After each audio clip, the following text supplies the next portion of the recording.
Hello दोस्तों, स्वागत है आपका GSIQ एजुकेशन के इस यूट्यूब चैनल पे।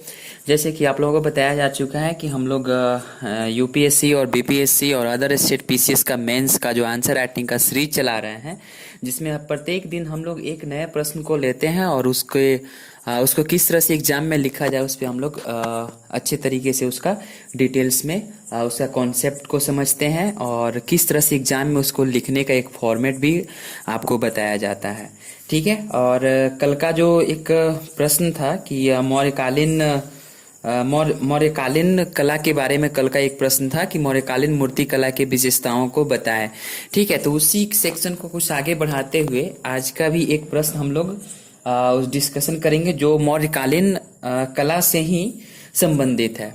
तो सबसे पहले प्रश्न को डिस्कस करने से पहले एक ज़रूरी बात आपको बता देना चाहते हैं कि अगर आपने वो पिछला वीडियो नहीं देखा है तो जाकर के आप लोग उस वीडियो को देख सकते हैं। और आप लोगों से रिक्वेस्ट है कि अगर मतलब ये अच्छा लगता है आपको, ये सेक्शन ये अच्छा चल रहा है, ये जो सीरीज चल रहा है मेंस आंसर राइटिंग का, जो शायद ही यूट्यूब पे कोई ऐसा चैनल है जिसमें मेंस आंसर राइटिंग का पूरा कॉन्सेप्ट या फिर ऐसे आंसर राइटिंग का फॉर्मेट जो होता है, एक आंसर राइटिंग किस तरह से लिखा जाना चाहिए, ऐसा कोई मतलब शायद ही कोई ऐसा यूट्यूब चैनल है जो ऐसे मतलब पढ़ाया जा रहा हो। ठीक है, तो ये मेरी एक छोटी सी कोशिश है। और वैसे तो बहुत सारे लोग पढ़ाते हैं, लेकिन ये मेरी छोटी सी कोशिश है ताकि जो लोग मतलब बाहर किसी इंस्टीट्यूट में जाकर के पढ़ नहीं सकते, या फिर जैसे दिल्ली या फिर कोई महानगर में जहाँ पे आईएएस या फिर यूपीएससी और अदर स्टेट पीसीएस की तैयारी नहीं कर सकते, या चाहे वो इकोनॉमिकल कंडीशन की वजह से या फिर अपनी फैमिली बैकग्राउंड सही नहीं होने की वजह से या फिर कोई अदर कंडीशन की वजह से जो बाहर जा कर के नहीं तैयारी कर सकते। क्योंकि पीसीएस का जो एग्ज़ाम होता है वो प्री हो जाने के बाद में सबसे ज़्यादा जो आपका मेन चीज़ होता है वो मेंस का ही होता है। ठीक है, और मेंस के ही एग्ज़ाम से जो रिजल्ट आता है उसी पे सिलेक्शन भी होता है। तो आशा करते हैं, मैं यहाँ पे कोशिश कर रहा हूँ कि हम हर रोज एक एक प्रश्न का जैसे ही मेरे को टाइम मिलता है, मैं हालांकि मैं डेली कर रहा हूँ अभी, डेली मैं एक एक प्रश्न का यहाँ पे विश्लेषण करता हूँ, एनालिसिस करता हूँ, उसको कॉन्सेप्ट देने की कोशिश करता हूँ और एक आंसर राइटिंग किस तरह से किया जाना चाहिए उसके बारे में थोड़ा बहुत मैं आपको बताने का प्रयास करता हूँ। ठीक है, और यह एक अगर ऐसा आप लोग इस वीडियो को या फिर इससे रिलेटेड वीडियो को आप अगर रोज देखेंगे तो आशा ही नहीं पूर्ण विश्वास है कि आप लोगों का आंसर राइटिंग जो स्किल है वो डेवलप होगा। आप सीखेंगे कि किस तरह से किस प्रश्न को लिखना है, उस प्रश्न की प्रकृति क्या है, उस प्रश्न का मांग क्या है, उस प्रश्न को कब कहाँ से हमको निष्कर्ष लिखना है, कब कहाँ से पैराग्राफ चेंज करना है, कब कहाँ से पॉइंट में किस तरह से लिखना है। ठीक है, और आशा करते हैं कि आप लोगों को ये सीरीज अच्छा लग रहा होगा। आप लोग प्लीज़ इस चैनल को सब्सक्राइब कर लीजिए। अगर आप लोग घर से तैयारी कर रहे हैं या फिर कोई आपके पास साधन नहीं है, कोई रिसोर्सेज नहीं है, तो आप लोग इस चैनल को सब्सक्राइब कर लीजिए, अपने दोस्तों को भी शेयर कर दीजिए ताकि उन लोगों को भी ये पता चल जाए कि मेंस आंसर राइटिंग का एक सीरीज चल रहा है जहाँ पे हम एक प्रश्न को लेकर के और डिटेल से उसके बारे में हम लोग समझने का कोशिश करते हैं। चलिए ठीक है, तो प्लीज़ आप लोगों से रिक्वेस्ट है एक बार फिर से कि सब्सक्राइब कर लीजिए, शेयर कर दीजिए और लाइक भी कर दीजिएगा। ठीक है, और आज का जो प्रश्न हम लोग ले रहे हैं तो ये 65वीं बीपीएससी के लिए बहुत ही इम्पोर्टेंट क्वेश्चन है। और चूंकि मौर्य कला का जो संबंध रहा है हमारे बिहार से रहा है, और बिहार से रहा है तो बिहार पीसीएस में तो ये क्वेश्चन जरूर पूछा गया है और हर बार पूछा गया है। ठीक है, तो कल के जो वीडियो में हम लोगों ने पढ़ा था वो, या पिछले वीडियो में हम लोगों ने जो पढ़ा था वो मौर्यकालीन मूर्ति कला की विशेषताओं को बताएं, ऐसा करके प्रश्न था। तो आज का जो हम लोग आगे उसी वीडियो को आगे उसी सेक्शन को आगे बढ़ाएंगे। तो आज का प्रश्न ऐसे भी दे सकता है बीपीएससी में कि मौर्यकालीन हस्तशिल्प कला का वर्णन करे, मतलब कि जो मौर्य काल से समय में जो चल रहा था तो उसमें हस्तशिल्प कला किस तरह से चल रहा था, कैसा था यह हस्तशिल्प कला, क्या था, मतलब किस तरह से वो बिहार में या फिर मौर्य काल के समय में किस तरह से उसका मतलब विस्तार था, किस तरह से उसका मतलब उसकी प्रकृति क्या थी, उसकी विशेषताएं क्या थी, तो उसी के बारे में वर्णन करना है। ठीक है, तो आइए हम सबसे पहले तो किसी भी प्रश्न का एक छोटा सा इंट्रो लिखते हैं, मतलब इंट्रोडक्शन में वही परिचय के रूप में लिखते हैं। तो स्टार्टिंग करने से पहले हम वही जो पिछले वीडियो में मैंने बताया है, चूंकि ये मौर्यकालीन कला से रिलेटेड है, तो वही पिछले वीडियो में जो मैंने इंट्रो बताया उसी को आप लोग लिख सकते हैं। जैसे कि मैंने बताया था कि मौर्य शासकों ने वास्तुकला की प्रगति में महत्वपूर्ण योगदान दिया। जैसे उत्खनन के आधार पर कहा जा सकता है कि हड़प्पा संस्कृति के लगभग 15 वर्षों के बाद पहली बार मौर्य काल में वास्तुकला एवं मूर्तिकला एवं साथ ही साथ हस्तशिल्प कला को बड़े पैमाने पे प्रोत्साहन मिला।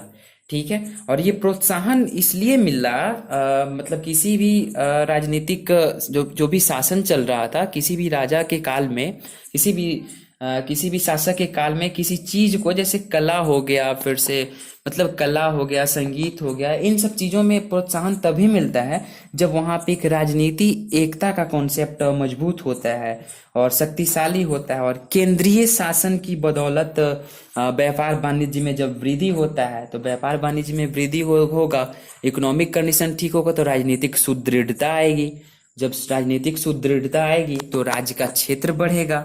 ठीक है, और राज्य का जब क्षेत्र बढ़ेगा तो बहुत सारे मतलब राज्य का क्षेत्र भी बढ़ेगा, और राज्य का क्षेत्र बढ़ने के कारण भिन्न भिन्न प्रांतों में भिन्न भिन्न लोगों को उनकी कला से रिलेटेड जो भी है, तो उन लोगों को प्रोत्साहन भी दिया जाएगा, ताकि राज्य जो है वो हर एक क्षेत्र में आगे बढ़ सके।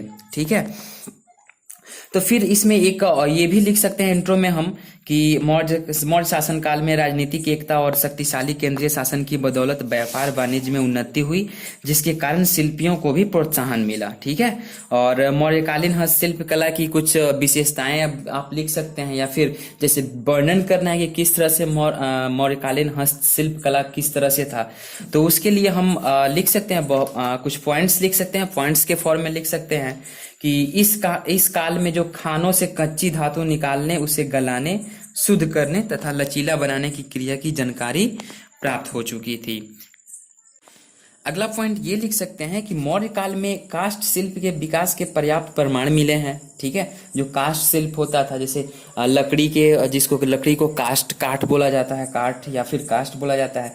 ठीक है, तो लकड़ी पे भिन्न भिन्न प्रकार की आकर्षक आकृतियों को उभारना काष्ठ शिल्प कला कहलाता है। ठीक है, तो काष्ठ शिल्प कला के विकास में पर्याप्त प्रमाण भी उसका मिलता है, जैसे कि चंद्रगुप्त मौर्य के राजप्रसाद का नाम लिया जा सकता है। ठीक है, अगला पॉइंट ये भी लिख सकते हैं कि मौर्यकालीन काली ओपदार मिट्टी से बने उत्तरी काले चित्रित मृदभांड और मिले हैं, जो पुरातत्ववेताओं के अनुसार धनाढ़ वर्ग के लोगों द्वारा प्रयोग में लाए जाते थे। ठीक है, मतलब कि एक क्या होता था कि मौर्य काल में काली जो उपदार मिट्टी से बने उत्तरी काले चित्रित, मतलब उसपे वो जो मृदभांड जो होता था, मिट्टी का एक घड़ा होता था, उसपे क्या होता था, काले चित्रित, मतलब काले रंग से उसपे क्या किया जाता था कि चित्र बनाया जाता, चित्र उकेरा जाता था। ठीक है, और जो धनाढ़ वर्ग जो भी मौर्य शासन काल में थे, उनके द्वारा उपयोग में लाया जाता था।